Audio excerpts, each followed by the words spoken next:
देखिए, आप पत्रकार हैं और आपसे क्या कहना, चिराग तले अंधेरा है। जिस दिल्ली में आप लोग रहते हैं, जिस दिल्ली में प्रधानमंत्री गृह मंत्री रहते हैं, वो दिल्ली क्राइम कैपिटल बन चुका है। तो बाकी राज्यों का क्या कहेंगे? कौन सा राज्य अछूता है ये बता दीजिए। उत्तर प्रदेश ले लीजिए, महाराष्ट्र ले लीजिए, हरियाणा ले लीजिए, कहीं भी आप जब देखेंगे तो क्राइम का स्तर इतना बढ़ चुका है।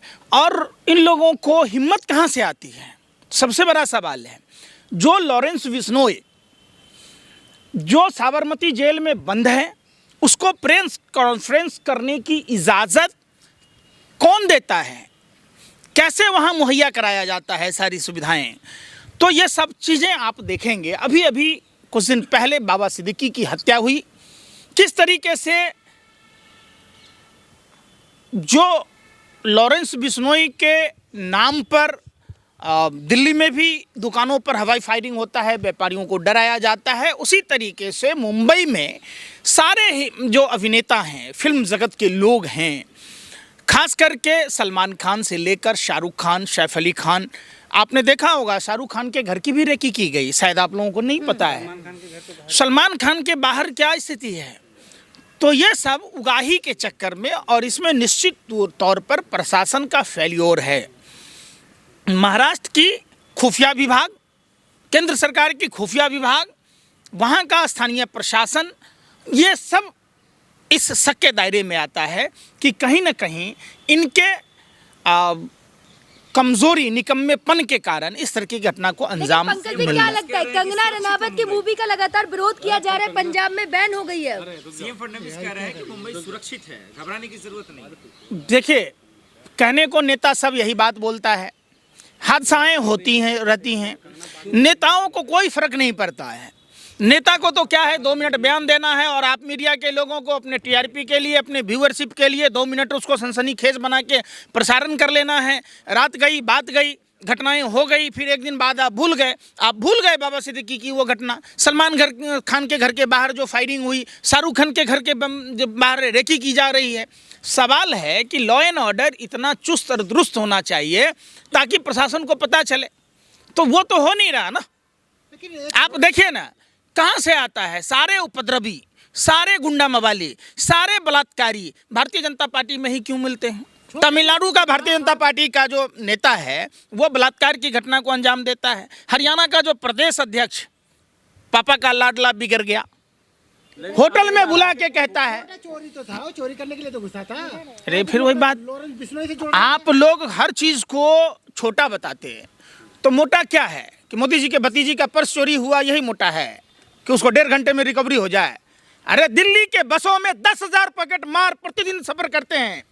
आप पूछिए पूरे देश के लोगों से और दिल्ली के लोगों से जो दिल्ली के बसों में सफर करते हैं, उनके पॉकेट मार लिए जाते हैं, उनकी मोबाइलें चोरी होती है, हर चौक चौराहों पर ड्रग बेचने वाले खड़े होते हैं। आपको नहीं दिखता है? आपको नहीं दिखता है कि दिल्ली की लड़की को किस तरीके से पानी के लिए शमशान घाट में जो मंदिर था उसमें जला दिया गया? आपने नहीं जाना कि 16 किलोमीटर भारतीय जनता पार्टी का कार्यकर्ता 31 दिसंबर के दिन नए साल के जश्न में 16 किलोमीटर लड़की को घसीटता रहा। आपके लिए छोटी घटना हो सकती है, हमारे लिए तो ये बहुत बड़ी बात है। कि कुमार विश्वास के लगातार जहरीले बोल का असर दिख रहा है। देखिए, निश्चित तौर पर कुमार विश्वास ये बयान कैसे दिया? कहीं ये साजिश, षड्यंत्र, प्रयोग तो नहीं था?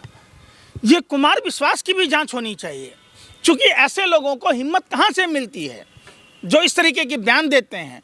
भारत एक लोकतांत्रिक देश है, भारत का संविधान समदम समभाव की बात कहता है, धर्मनिरपेक्षता की बात कहता है। ऐसे देश में अगर कोई नफरती जहर भरे अगर बोलता है तो ये जांच का विषय है। युवाओं पे जहर भर रहे हैं क्या कुमार विश्वास? बिल्कुल, क्यों नहीं?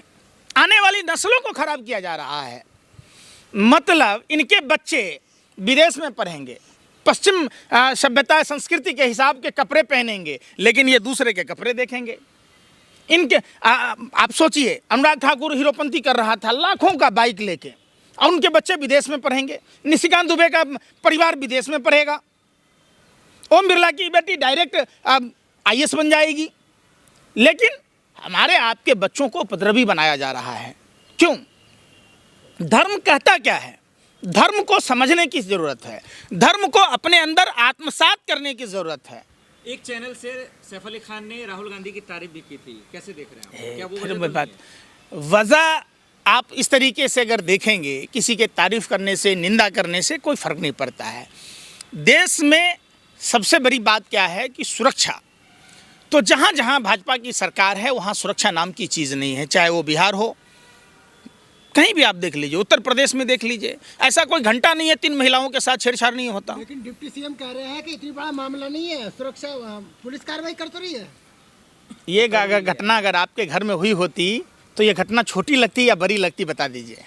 अगर आपके घर में अगर आपको चाकुओं से गोद दिया गया होता, जिस तरीके से सैफ अली खान को गोद दिया गया, आप मालूम है जिस तरीके से वो चाकू रीढ़ के पास घुसी हुई थी, वो विकलांग हो सकते थे, पैरालिसिस मार सकता था उनको, वो अपंग हो सकते थे, वो मौत के मुंह में जा सकते थे। आप इस घटना को छोटी घटना कह रहे हैं, शर्म नहीं आ रही है? अरे देवेंद्र फडणवीस अरे तो आप तो रोटी खाते हो कि आप भी गोबर खाते हो उनके जैसे, कि गोबर को च्यवनप्राश समझ के खाते? आपको समझने बुझने की शक्ति नहीं है। अगर ये घटना छोटी होती तो लीलावती अस्पताल में उनका उपचार क्यों होता? घर पे ही हल्दी लगा देते, पकड़ तो गर्म पानी से सेक लेते। गिरफ्तारी हो गई है। देखिए, हो गई है, अब सुन नहीं रहे ना आप डांस कर रहे लोग, आप लोगों का यही काम है, यही जो आप कर रहे हैं ना, थिरक रही हैं पापा की परी बनकर। ऐसा ही थिरक रही थी आप, रुपया में चिप लगा है, सैटेलाइट पकड़ लेगा। हे पापा की परी, आप कैसे थिरक रही थी?